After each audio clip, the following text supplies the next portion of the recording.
to First Things First. It is the day after Christmas. We hope you had a wonderful holiday at home. We're so happy you're joining us. Is it? It is. It is. Yeah. You always make me feel like I'm on the wrong week. Tell America who you are. It could be the first time they've ever seen the show. Jenna Wolfe. I hope it is not the first time you've seen the show. That is Cris Carter. He's in the Hall of Fame. We call him the Hall of Famer. This is Nick Wright. Just got in. Yeah, that is not true. We got a big show ahead for you this morning. A huge risk by Jerry Jones when it comes to the Cowboys' playoff hopes.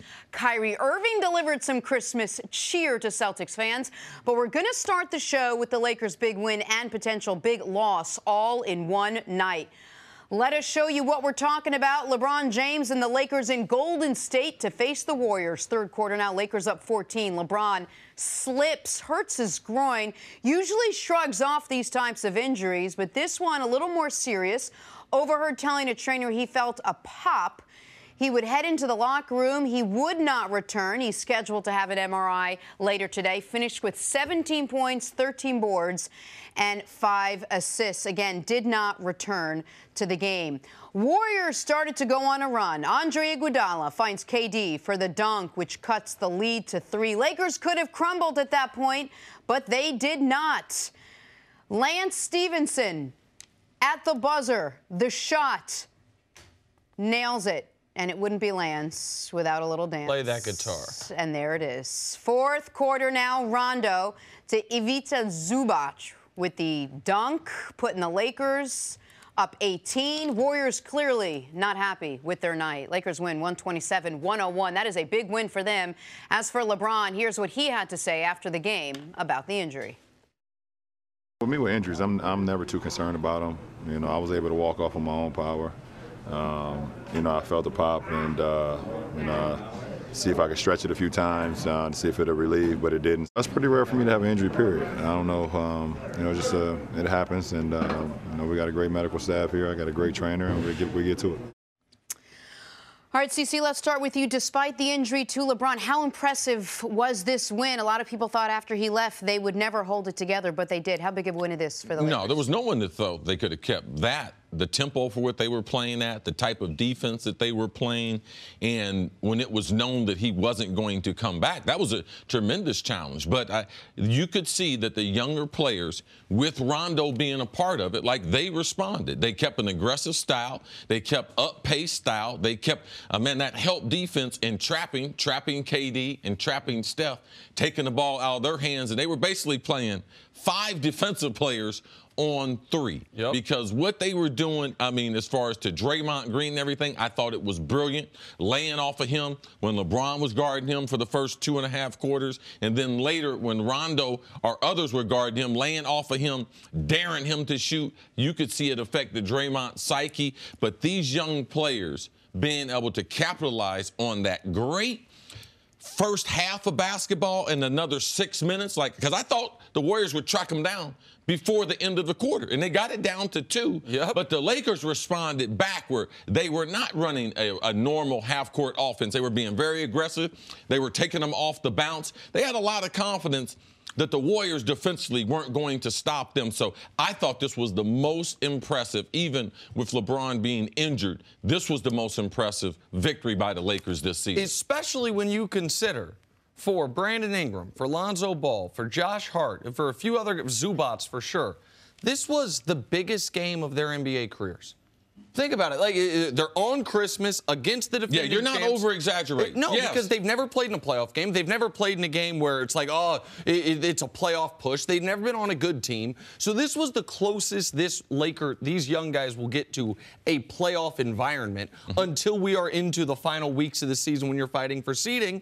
And all of those guys stepped up. Lonzo didn't have a great offensive game, but the team as a whole defensively, you hold the Warriors to 50 in the first half, 51 in the second half. And Lonzo, going forward, he could be a guy that could give Steph problems. He's long, he's athletic. Overall, and if you look at them defensively, he's probably the best individual single defender that they have. And so on the perimeter. And so the other part that I want to expand on is I was certain when the Warriors cut it to 2, the game was over.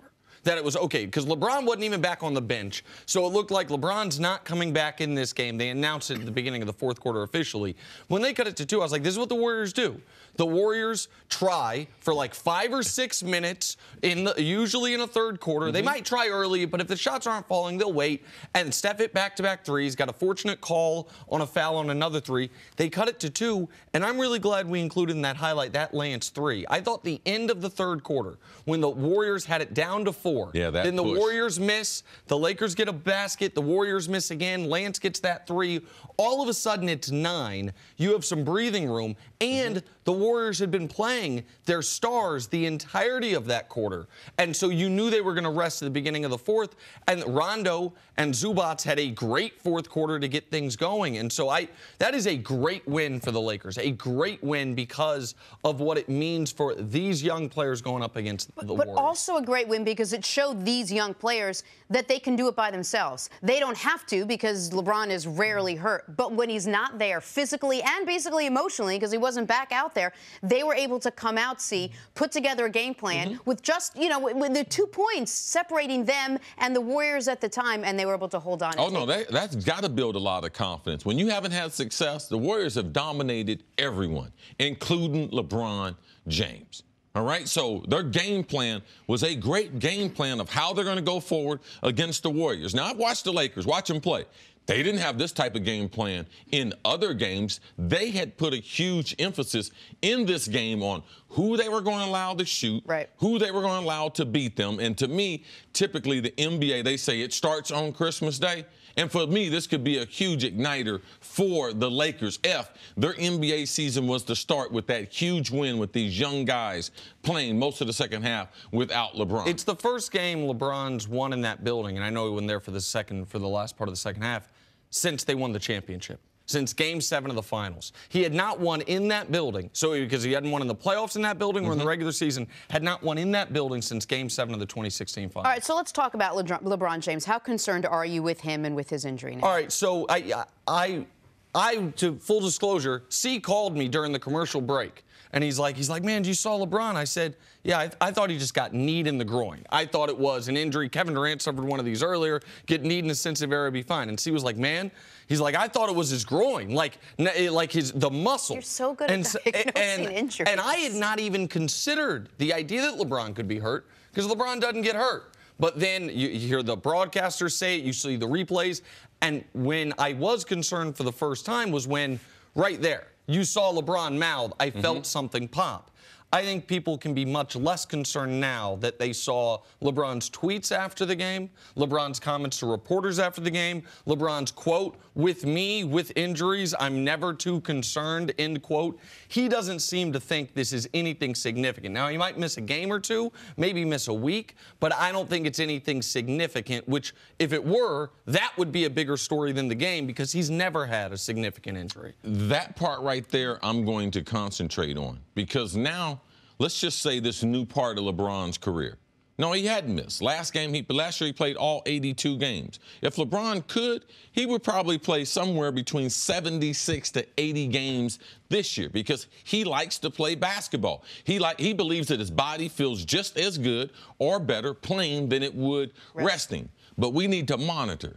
Let's see how many times he gets nicked with the Lakers because regardless of how good you are, ultimately, at the end, it's about managing your injuries. And LeBron hadn't been injured, so I'm not trying to overreact to this, but I want to be able to manage from the time he gets with the Lakers to watch him because that's going to determine how much longer he can be the greatest player because availability has a lot to do with LeBron James's greatness. And this young team, let's not forget, this is not Cleveland. He might be able to take a week or two off in Cleveland.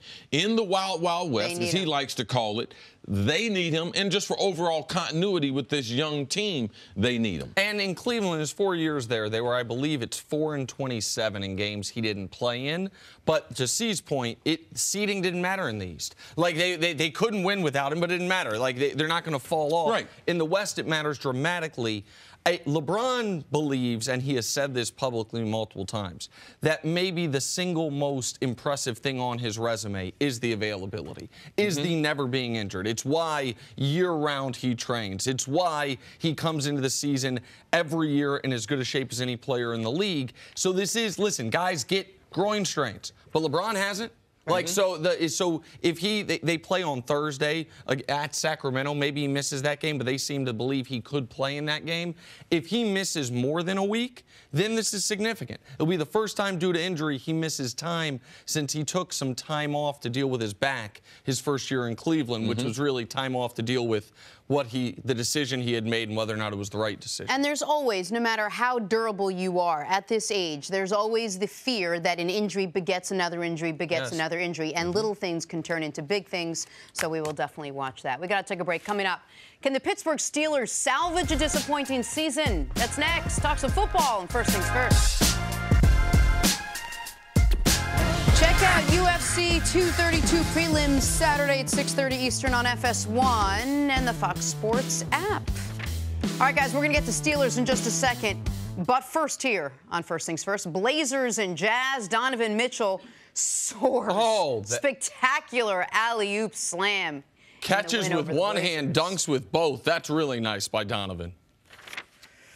You see that, see? Yeah, I fell asleep last night, just like that commercial. Fell asleep. Thunder. I was trying, man. I ate too much food, too much entertainment. James Harden throws day. it sick between the legs pass to Clint Capella, who finishes N1. We'll talk more about him later, but James Harden the last 2.5 weeks has been playing at an unbelievable level. Yeah, the NBA season didn't start for him at Christmas. Sixers Celtics. Joel Embiid gets the ball stolen from him, but doesn't quit on the play. Gets a chase down block on Jaylen Brown. Joel Embiid was excellent yesterday. Sixers very good until the very end, once again against this Celtics team. But Joel, oh yeah, he ain't gonna let you go. That's the first big game he's had against the Celtics in a while because Horford has kind of had his number in that matchup. This 100%. One's for you, C. A rare sighting, a Ben Simmons jump shot. Nice form. Look at that. Now, he had to. He had no choice. Oh, really? But this, because the shot clock's winding down. But it does beg the question, why didn't he do it more? Just a little bit more. Because he can't make them, Nick. Well, I mean, there's a reason why he's not shooting, because he's not good at it. That one right there, he was forced to shoot that.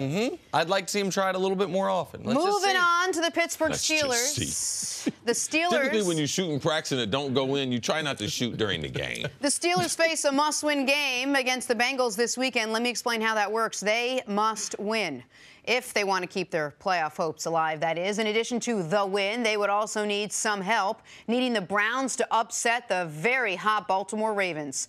Head coach Mike Tomlin says his team can only take care of what's ahead of them. Take a listen. Really, we just focus on the things that are within our control, and from that perspective, it's no different than any other week.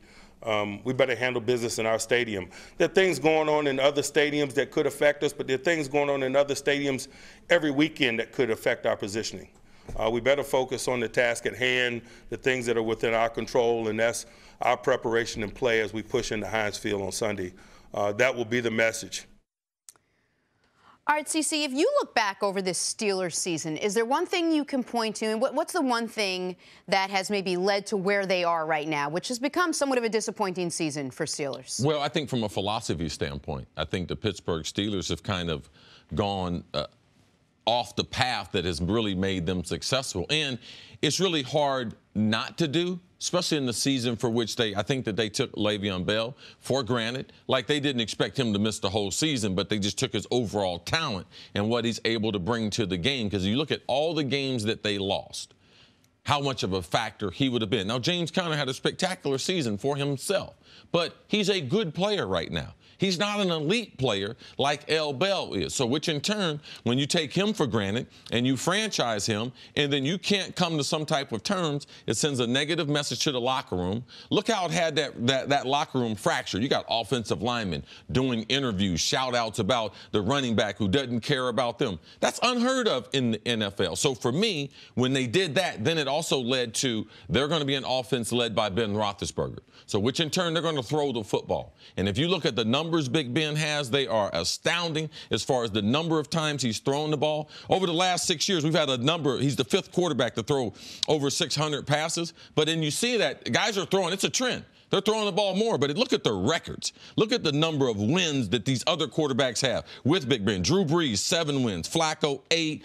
Phillip Rivers, 4. Drew Brees, 7. And they're one of the worst since we've had the merger as far as running the ball and passing the ball. And, yeah, I know the rules and everything. They're favorable for the quarterbacks. They're favorable for the offenses. But as we have seen in November and December in the NFL, you have to play defense and you have to be able to run the football. So their overall philosophy, taking L. Bell for granted, then that overall contract dispute, which led into that locker room, and then now saying we're just going to turn the offense over to Ben and allowing him to throw the ball, to me, it prevents them from being a physical team. They're an outdoor team, and they got good wide receivers, but their lack of development, I would say the last thing of James Washington. Because if you're not going to run the ball, you need another third guy, and they drafted him, put a high draft pick on him. He didn't develop the way they've had their other wide receivers develop. So I would say those, from a philosophy standpoint, turning this offense over to Ben Roethlisberger,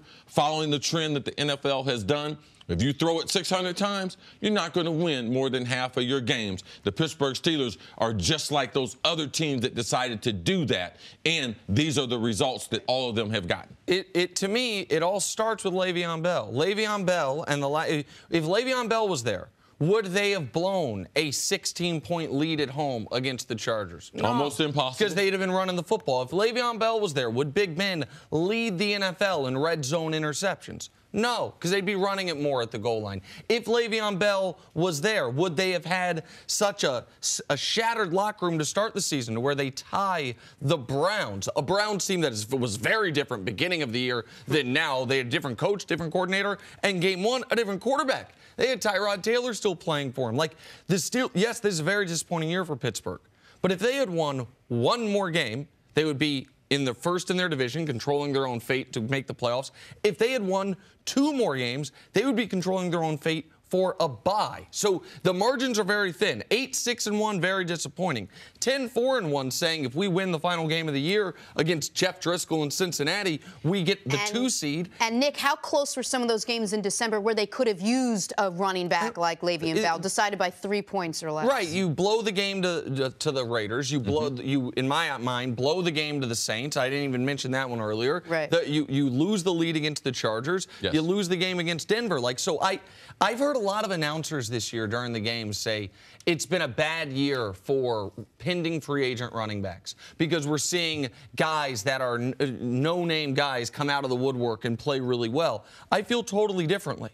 I think we see with Le'Veon Bell the impact a truly special player has on his team. I think we're seeing in Kansas City with Kareem Hunt the impact a truly special player like Damian Williams come in and put up a lot of numbers. Well, He's it's not also the same guy. It's also, you can't compare those running back situations because they have elite talent at tight end and or wide receiver. So you are an elite running back in a wide open offense that makes you respect the passing game. So every situation is not going to be like Kansas City or Pittsburgh. So running backs, they are important. You can do it by committee, but in Pittsburgh and in Kansas City, for a number of different reasons, both of those players are elite. Elite running backs can't be replaced by a committee. Let me ask you a question, C. If the Steelers lose and they don't make the playoffs, is it on the board that there's a head coaching change in Pittsburgh?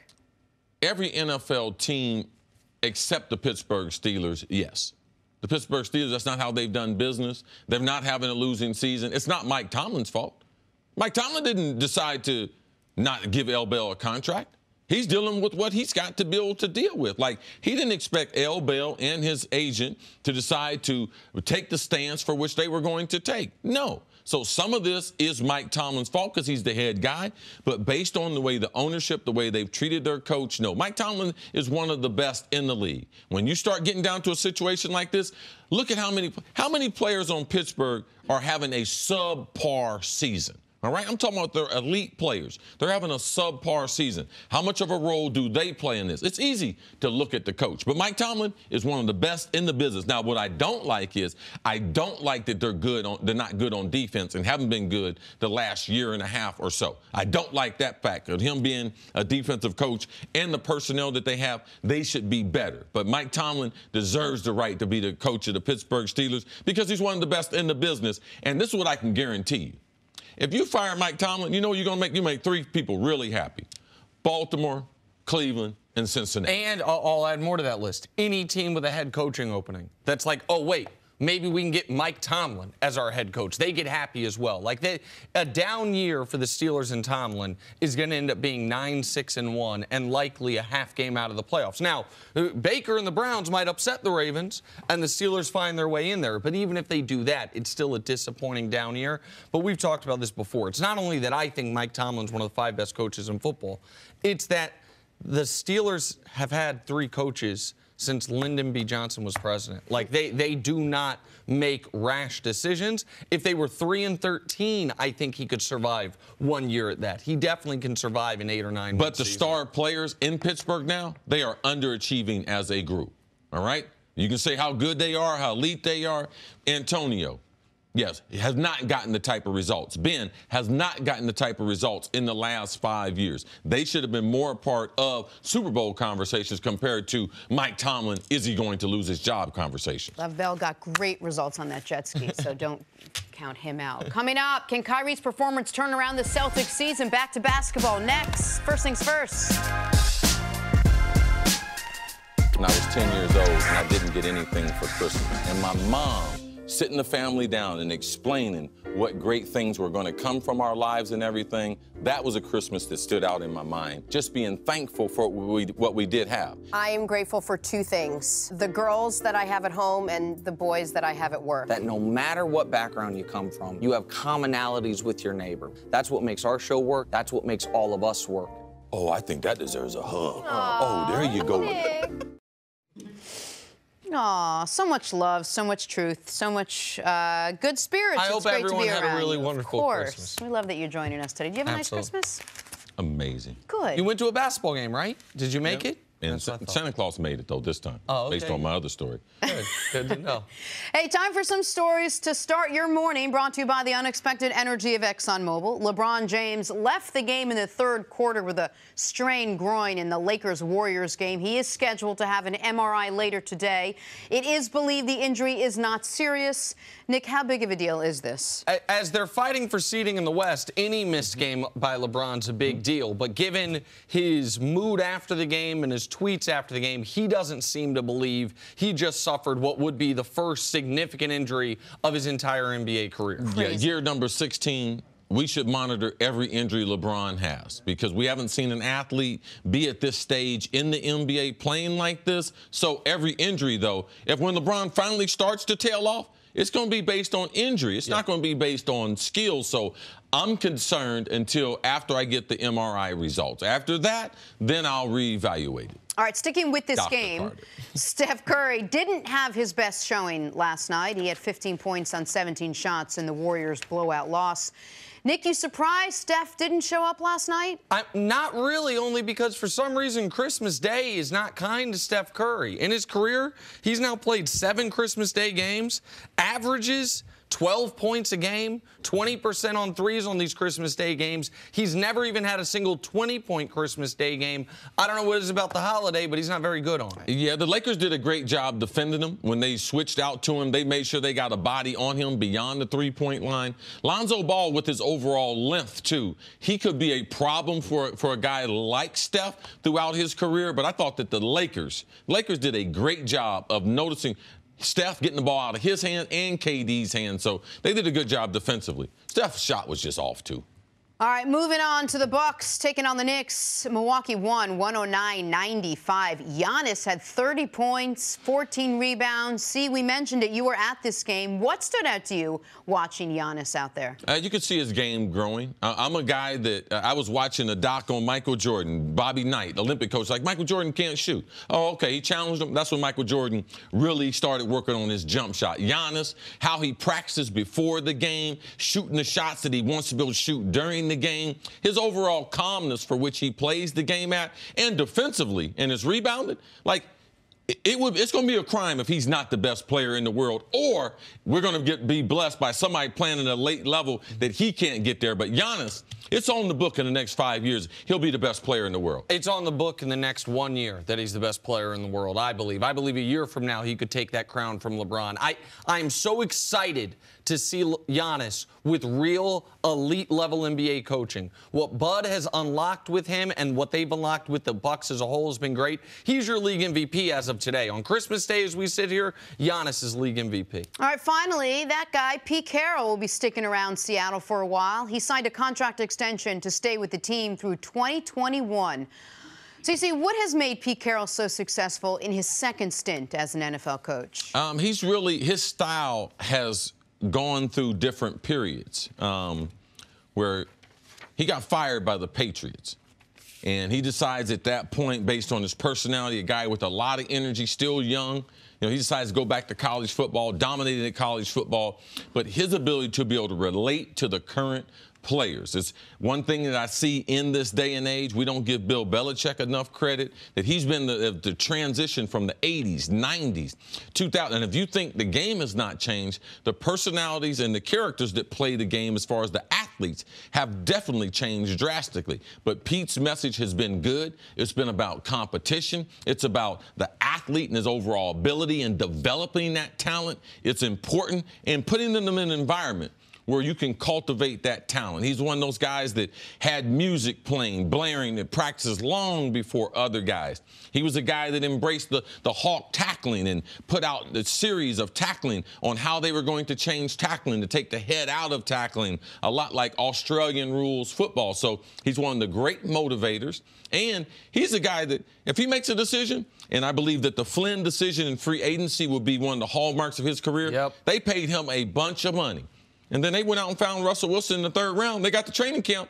And Pete's mantra has been, it's about competition. I don't care if you're a 5-star, 3-star. I don't care if you've been starting for years. It's about competition. You can be beaten out of your spot. And Russell Wilson beat him out. And the team saw that. And they turned the franchise over to a rookie. And I believe that credibility that he gained within that locker room still permeates through that organization. That decision is the key moment. Not just because they went to the better quarterback, but I believe, I've always believed that that decision is one of the reasons the Seahawks have been better than seemingly any team in the league at mid or late round draft picks turning into stars. Because that decision cemented for every player in that locker room, oh, it's not lip service. I really can go win this spot. It doesn't matter where a player was drafted. It doesn't matter what his money is. They went out this offseason, gave Matt Flynn $30+ million, I believe, guaranteed. Russell Wilson was a third-round pick that a lot of people thought, well, the Seahawks passed on him twice. We've seen him for 3 weeks. He's better. He's the starter. We'll eat the money on Matt Flynn. And he was right. And what that shows to Richard Sherman when he's a 5th-round pick, oh, I can go be a starter in this. Everybody, what it means for them. And then the thing anyone can take from Pete Carroll, whether you're a football coach or not, is just the way he attacks his job with energy and enthusiasm seemingly every single day. And the last piece, Jenna, is he had to make a decision in the last year and a half or so. When the locker room seemed to be splintering a bit with some of the defenders on one side and Russell on the other side, Pete Carroll had to plant his flag on one of those sides. And he picked the right side. He went with his franchise quarterback and said, hey, we won a championship with a lot of you guys. We're going to move on from you. All of those were key moments. And so much this season has centered around, oh, who's that next hot young coach? Who's the next Sean McVay? The young, bright-minded, offense-first, jazzy, spicy-looking, the whole thing. I meant sexy. I went spicy-looking so you wouldn't laugh, and I failed miserably. And yet, at the end of the day, it's the guy that's been doing it the longest. Pete Carroll, is he the oldest coach? The oldest coach coach. So it's nice to see that someone who has stayed true to what his message was and to how much he loves his craft and loves football is the guy getting the extension. Yeah, Pete Carroll's he's an exceptional coach. He's one of the elite coaches that we're going to have in the league. His ability to be able to communicate with players, and I'm not going to say he decided on one side or not. What they've decided, him and Snyder, the general manager, is they have managed the talent, and they have given money to guys who have deserved money. He has managed his locker room. Even sometimes people thought he was going to lose control of it.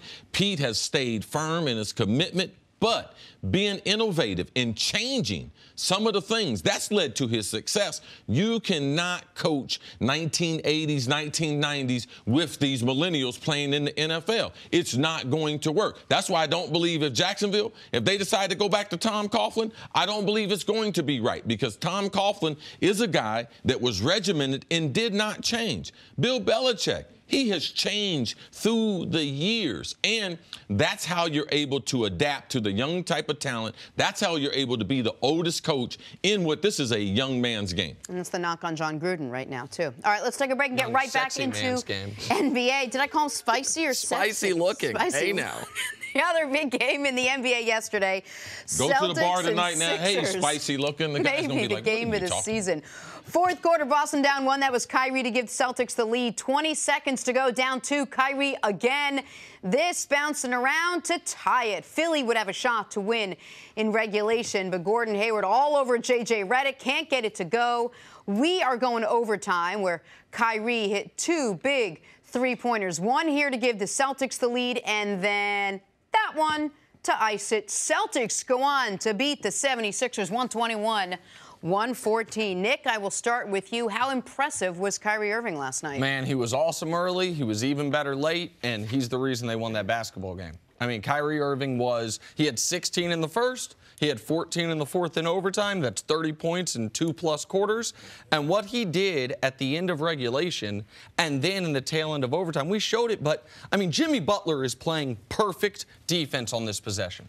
And well, not this possession here, but on the final possession of regulation. And Kyrie does something that's just vintage Kyrie. I'm just going to pat the ball, dribble, until I find this much opening, get the shot over you, they tie the game. It was the perfect matchup. You wanted Kyrie on Butler. Well, I certainly wanted that if I'm the Sixers. I wanted Jimmy Butler on Kyrie, and Kyrie found a way to score. And then in overtime, they're trailing. He hits a killer 3. The next time up the court, as soon as he got the ball, you knew it was going up. Hits back-to-back 3s to essentially ice the game. Kyrie was great. And aside from the first 10 days of this season, he's been really, really good for them all year. Yeah, very impressed what he did. Philadelphia doesn't necessarily, and you can tell in this game, them missing Markelle Fultz, you can see in the matchups, they don't have a starting point guard. Now, Jimmy Butler, I like Jimmy Butler as a player. I like him as a defender, but he can't guard Kyrie. That's not the matchup I want at the end of games, because Kyrie can break him down. If he brings him out on the three-point line with the new NBA rules, he can't hand check him, so he can either shoot the 3 on him or he can get to the bucket on Jimmy Butler. Now, would I like to have Jimmy Butler one of the people I'm going to switch? But Philadelphia, and them lack of having a point guard and having J.J. Redick on the court for the amount of minutes he's going to play, when they face the Celtics, Kyrie's going to have this type of opportunity. Now, only as you talked about, the last couple of weeks, we're starting to see Kyrie starting to be more offensive. This is the most offensive he's been since Brad Stevens. So ultimately, to me, if they're going to turn this franchise over, if they want to get the season turned around, they need to give Kyrie the ball and let him do what he does special. Richard Jefferson sat right here and said, hey, how do you determine if a player's good or if a player's elite? He said, you determine if a guy's elite, when you're on your game and he's on his game, you still can't stop him. And that's the way Kyrie is. But Brad Stevens, with his system and their movement on offense, we have not been able to see Kyrie do some of the things that he's very, very special at. Listen, if Jimmy Butler can't guard Kyrie, then outside of Kawhi, nobody can. Like, Jimmy Butler, one of the reasons I love that acquisition for Philly is because you're looking at different matchups and you're like, oh, now they've got a guy who can credibly defend Kyrie Irving. Yeah, I just don't think it's fair to Jimmy Butler. Jimmy Butler shouldn't have to try to shut down the best drip. You said you call him the best dribbler ever. Sure, absolutely. Like, that is not the type of matchup that you are getting Jimmy Butler for. Philadelphia needs a point guard. Jimmy Butler is a good defender, but them being absent of a point guard, it shows. That's why Kyrie took 11 shots in the first quarter. That's the reason why he had the second most points he had in the first quarter this season. He knows they have a hole in their lineup, and he went right at it Christmas morning. Well, it's not just obviously pinned all on Jimmy Butler. This has been a problem for this Sixers team, the inability to close out late in games. Man, and again, at the end of this game, this Kyrie shot there is to tie it. The Sixers, you don't want to call timeout, that's fine. If you're not calling a timeout there, it's got to be because we know exactly what we're doing. What we're doing, if you're Philly, can't be Ben Simmons dribbles the ball for 10 seconds, and then they do a dribble handoff to J.J. Redick. This is why you lost a playoff series in 5. Yeah, that's why I don't like Ben Simmons being the point guard. Fair enough, but that's also why your team's got a coach. Like, this is why you lost the playoff series in 5 last year that you could have won in 5. The end of the game is for Jimmy Butler. And if it's not for Jimmy Butler, it's for Joel Embiid. It's not for a Ben Simmons, J.J. Redick dribble handoff. Like, what are you doing? Ben Simmons, they know, is not shooting the ball. JJ is credit to JJ for having this long of a career and being this good this late in his career. But he wasn't even having a good game yesterday. The Sixers were fine. They ended up losing by 7 in OT, but they have the ball with 15 seconds left. You don't have to win that game, but you have to get a credible shot. A J.J. Redick contested jump shot off that is inexcusable, and that's the bugaboo with them. They play the Celtics close, and they lose every close game. Well, speaking of the Celtics, did we feel like this game ended the way it did because of how the Celtics were playing and how Kyrie was playing, or is it because the Sixers were just not able to put it all together? Well, this game ends a lot like all the Celtics-Sixers games. It seems like the Sixers, they don't know how to close out games, and that's why Nick said, I don't know how he got to the math, how they should have won in 5 and they lost in 5, but that's a Nick-type thing. But this is a problem. It is a Celtics problem. It is a matchup problem. We can't gloss over that because they don't have a point guard. So not only from a defensive standpoint, when you try to set up the game-winning play, you don't have someone to be able to run the offense. That is a Philly problem. That's why they're going to have to make a trade. They're going to have to either get Markelle Fultz back with the team in some type of order, or they're going to have to make a trade, because if not, man, they got no chance in the playoffs against Team Boston, Toronto, and the others in the East. And the reason I wasn't saying Philly should have won in 5, my point was there were 3 games in that series like last night. With a minute left, it's a coin flip game. And the Celtics are 4-0 in those coin flip games. Like, any game they've played between these two teams over the last 2 seasons that's been close, the Celtics have won. That's not just random small sample size bad luck. It's because one team has a plan late, and the other team, Philly last year, said, oh, well, we don't have a closer. That's why.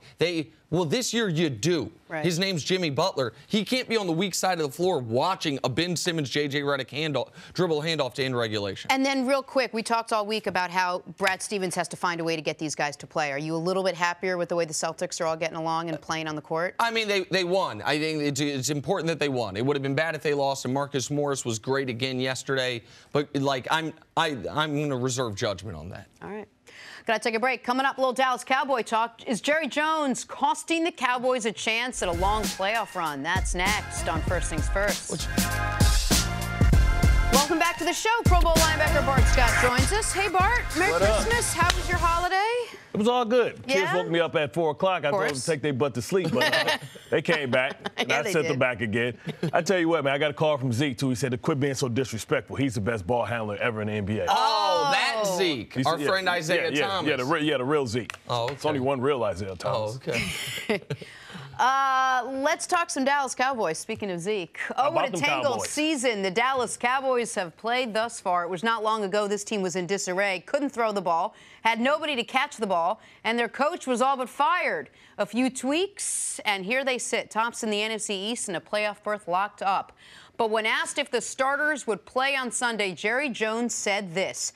Oh, absolutely. We're all out. We've got work to do. We've got some work to do out here. I think we'll all agree. We don't want to, if we can, go into the playoffs with dangling participles, loose ends. Obviously, it rolls off your tongue the way it did with mine. Bart, your reaction to what Jerry Jones had to say. Playing your starters Week 17. Well, usually I don't agree with Jerry Jones, who calls me Raymond, by the way. I told him I played for the Ravens. He said, "Hey, Raymond, thanks for your service." I said, "What are you talking about?" I don't know. But that's Jerry. You got to know Jerry. If you see him in the streets, he has no idea who the hell you're talking to. But, I agree with him with saying that you have to play your starters in Week 17. Maybe everybody but Zeke. I'll get Zeke some rest. Maybe you'll put him in for a couple of plays. But this is a young football team without a lot of experience. They need to start setting some things up. You treat this last game like the last playoff game. You want to set up some formations, try some things out, try and tighten up your red zone, offense or red zone defense, situational football, and see if you can work it out that way. So here's the thing. I typically, if you have a bye, I don't want to rest in Week 17 unless the guy's injured already, is questionable, because then you have 3 weeks to go. If you are locked into a spot and you're going to play the next week and you can give yourself an extra bye week, essentially, I like the idea of it for my guys that are dealing with injury. But for the Cowboys, a lot of those guys are offensive linemen. If you take your offensive lineman out of it, now you're not going to put Dak out there without a quality offensive line in front of him. Now you're taking Dak out of it. And the Cowboys' passing game needs as much work as it can get. So, of course, I think Zeke is a no-brainer to let him rest or at least have him have a very light workload, because we've talked about what a heavy workload he's had the last 2 months of the year. But who are you taking out? And it's not college football where you've got 100 guys on your roster. Right. You got 53, you're only dressing 47. Mm-hmm. So realistically, the most guys you could rest is 9, 10. And so I look at anyone dealing with an injury, I make sure they're not playing, but I don't think it's as simple as, oh yeah, rest all your starters. I understand they don't want guys to get hurt, but sometimes resting a starter can lead to a different starter being hurt because you can't rest all of them. I think that's one of the things Jerry obviously is aware of and is thinking about here. Yeah, Jerry knows what he's talking about. I think it's unrealistic. The reason why you end up getting the rest is because you've earned it. That's on the bye week. And, of course, it makes sense if you don't have the bye week to play the last game. But the difference in the NFL and all the other sports is rest in that first week, it's not that important. It's about momentum. Right. In the wild card round, it's about momentum. Ain't no rest. Ain't nobody going into the wild card rested up. And it's impossible to rest your roster and to have a team that can compete in week number 17, because to me, I used to always take it like this, and I've been in this spot a number of times. What about the offensive linemen? If they're going to be out there, then I should be out there. If the quarterback's going to be out there, then I should be out there. And it becomes hard to manage your team. If we have a running back, a lot like Ezekiel Elliott, or the guy who is our #1 ball carrier, and if he gets hurt, it's going to change the game, then I can understand giving the back some type of rest. But there's a sense of accountability, all right? When you're on that 53-man roster, everybody can't just rest. Right. And when you're in that locker room, Bart will tell you, we know who needs the rest. Right. And so what Jerry is saying is appropriate, especially for a young football team. Bart, you said earlier it's a good opportunity to try some things out, work on a couple different things in the red zone. How much different does the game plan become in the playoffs than it does in the regular season? I mean, how much are you actually changing and how much are you just tweaking? Well, you understand you're self-scouting, right? You understand what teams and the opponent expect. So you want to make sure that you work on your specialty plays. You want to put some fake punts on film so that the opponent that you're going to face has to prepare for things that maybe they didn't have to prepare for because they're breaking you down. They've been, the teams that are going to the playoffs are breaking down their potential opponents and making sure that they can go through their 5-game, 4-game script. What's their formations, what's their tendencies, what plays do they like on third down. So they're devising a plan for that. So you got to make sure that you put some stuff on film that they haven't seen, and also start practicing on things. You're going to practice on things. You're going to have 2 game plans, right? You're going to have the game plan that you're going to play for the Giants, but then you're going to have your game plan for your potential opponents. So you'll have your starters work on half of those plays and then work on the plays for that game, because you don't really care about the Giants other than their divisional opponent that you hate. I haven't seen a game plan in the regular season that match with the type of intensity and the type of chances you have to take in the playoff. I have very seldom ever seen a defense say, you know something? his quarterback's not that good. We're going to sit back and allow him to throw. No, if he's not that good in the playoffs, and they might do that in the regular season. Exactly. In the playoffs, they are going after him. The games are officiated different. Yeah. The energy on the field is different. So Bart is right. You set up a couple of things to plant some seed in the other team's mind so that they have to prepare for it. Now, you know you're going to take more chances offensively. You're going after the quarterback against their offense. And offensively, you know you got to get conversions on third down, and you know you got to make big plays or your season's going to end. So how you go about both of them is totally different. But the intensity we're going to see next week, oh, man, it's going to be ratcheted up, and guys will be taking more chances. I do think there's an opportunity for a team in the position the Cowboys is, which is win or lose, you are locked into the 4th seed in the NFC, your exact playoff seeding. 2, if there's a guy on your roster that you have really liked how he's been playing, maybe a guy that's typically inactive on game day, that you've really liked how he's been practicing, and you want to see what he looks like up against a legitimate NFL competition, get him more snaps. Yeah. If there are things like that I don't think you coach this Week 17 game like you would if it was win and get in, like the Colts-Titans will this on Sunday night where the winner goes to the playoffs. Right. I do think you can take advantage of your situation, and I think you can be smart as far as during the game. If a guy gets nicked and it's the type of injury where he normally would go back in, anyone like that, I would. Yeah. So I don't treat it. I do recognize my situation, but I think it's too easy to simply say rest your starters. Well, who are your starters? You got 22 of them, so now you're going to play with a 25-man football team? Like, that obviously can't happen. And if you rest any offensive lineman, it seems foolish to put your quarterback out there. So you've got to kind of follow the logic to its furthest conclusion. Got to get Cooper his 1,000 yards, too, so you can look like executive of the year, Jerry. Oh, okay. You let guys go for this. Raymond, we'll see you a little bit later on the show. Coming up, how were the Lakers able to take down the Warriors despite losing LeBron? That's next on First Things First. Welcome back to First Things First. Look who's here. FS1 NBA analyst Cris Broussard. Great to be here. Happy holidays, everybody. I know, too long. Hey, man, I got beef, I was starting to wonder. I got beef with people, man. Here we go. Man, when Fox, they called about Cris Broussard, we're thinking about having an NBA guy. Chris, what do you think? Absolutely, man. That's my guy. You got to bring him over. When was the last time you've been on that show? We see him once every 4 months. Months. Yeah. I mean, let's put it out there now. I'd love to be on every 2 weeks. Yeah, absolutely. And if I'm not mistaken, Broussard might even own some property in the area. Might even have some family in the area. I got to do something. Come on, Skip and Shannon. Let us have some Cris Broussard. We got that beef out of the Share way. the wealth, man. Here's why you're here. Let's get some insight. Let's talk about last night's big game. LeBron James and the Lakers in Golden State to face the Warriors. Pick this up in the third quarter. Lakers up 14 points when LeBron slips. He hurts his groin, usually shrugs off these types of injuries, but this one was a little more serious. Overheard telling a trainer he felt a pop.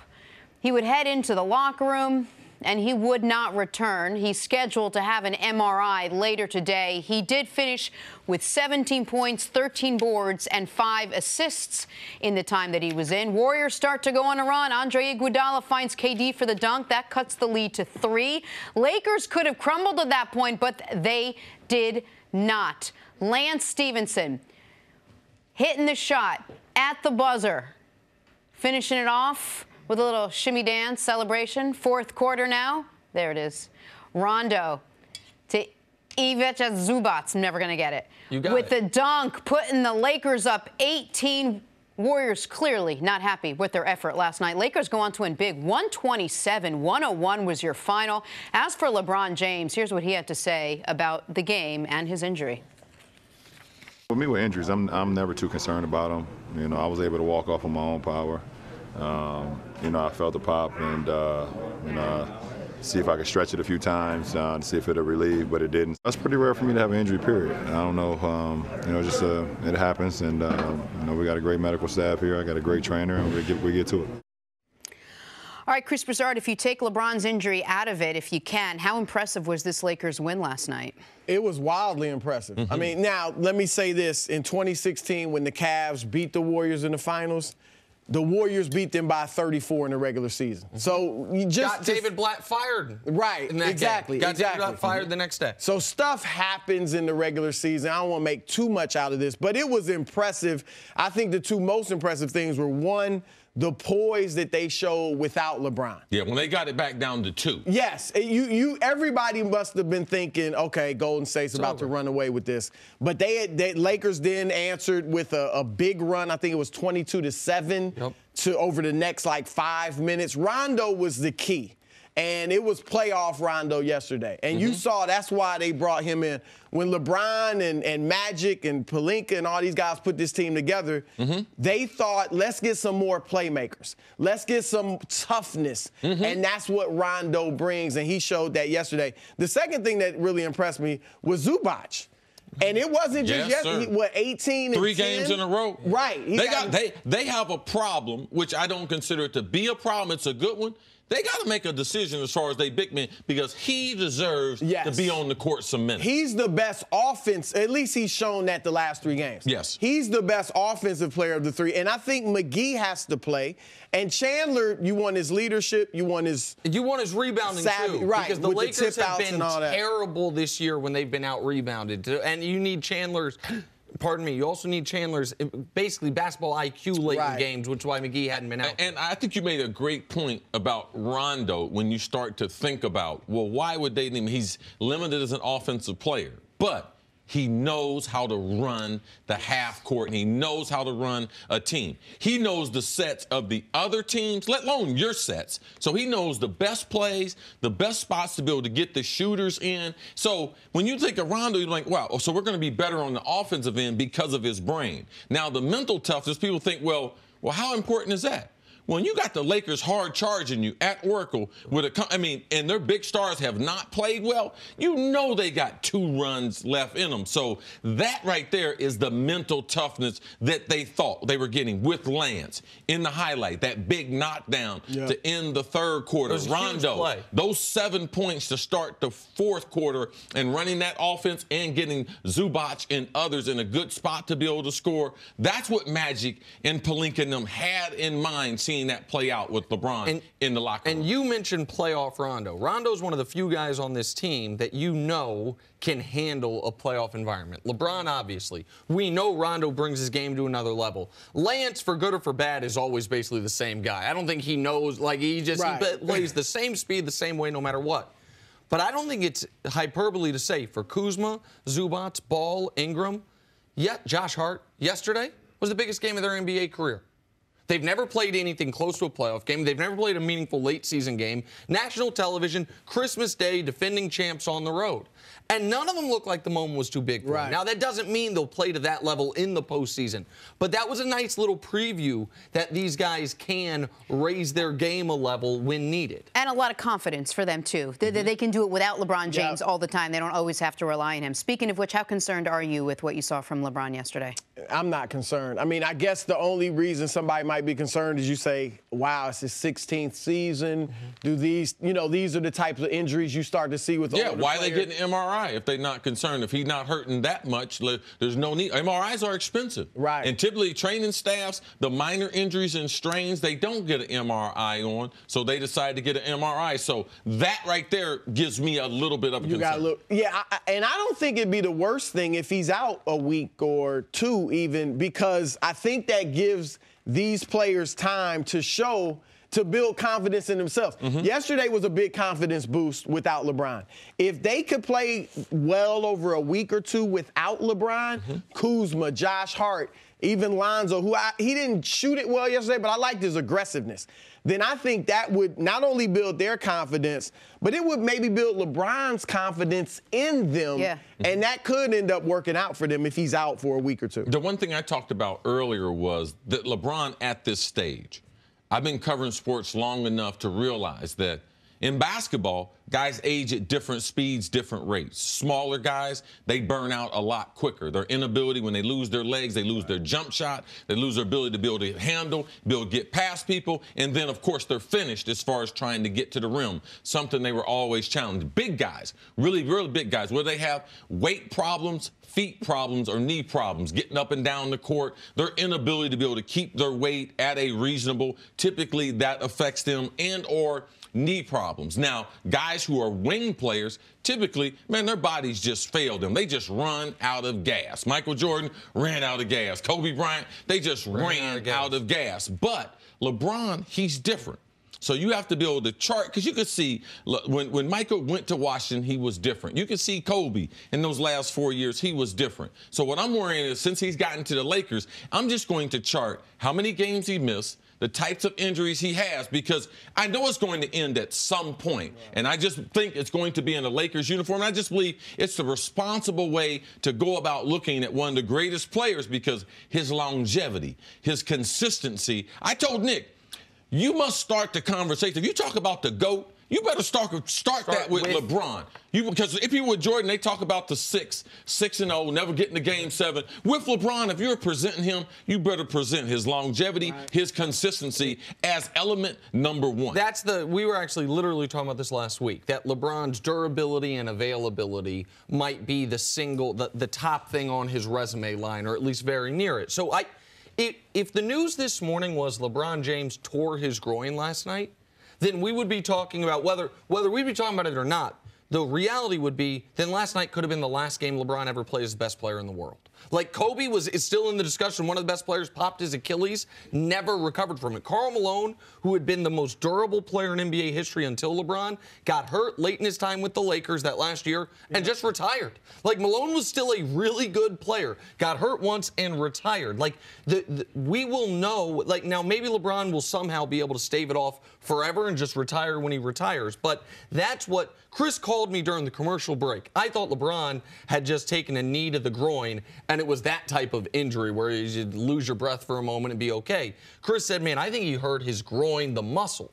And then I saw he wasn't on the sideline. I didn't even have the volume on the game. I turned it on. I'm like, oh.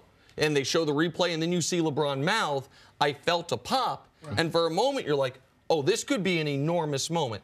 LeBron's mood after the game, according to the reporters in the locker room, and his tweets after the game that we all saw speak to me that he thinks he's casual, fine. Yeah. So I'm not concerned in that regard. The best people, the best athletes, the best healers, they don't think they're ever going to get hurt. They always think they're going to get well. So don't be fooled by LeBron, what he said after the game, because not to compare myself, but people who are like that. Jerry Rice, who was like that. Peyton Manning, who was like that. Brett Favre, who was like that. They all thought, oh, yeah, I'm going to be okay. And their positive energy and their positive thoughts have propelled them to doing great things. So for me, it wasn't lost on me that was his attitude. That's the attitude that's carrying him to having one of the longest streaks of greatness that we've ever seen in sports. And you know how it works.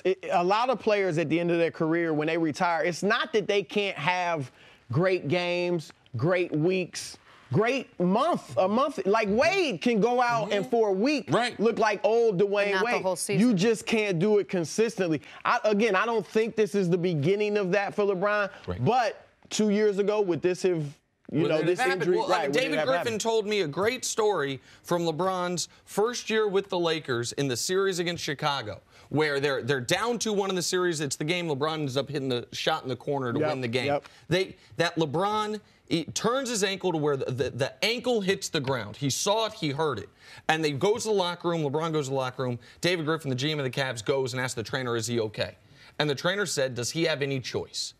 Meaning, like, LeBron was at a place in that moment where doesn't matter if I'm okay or not, I have to get back out there. I don't think LeBron, if he needed to be back out there last night, could have been. Like, the way he walked off the court, I don't know that he could have gotten back out there. That is part of the aging process these guys are talking about. Thank you for listening to the First Things First podcast. Remember, leave us a review and tell us what you think. Subscribe to the podcast on Apple Podcasts and catch us on FS1 Monday through Friday, 6:30 a.m. Eastern. For Cris Carter and Nick Wright, I'm Jenna Wolfe. So long, everybody.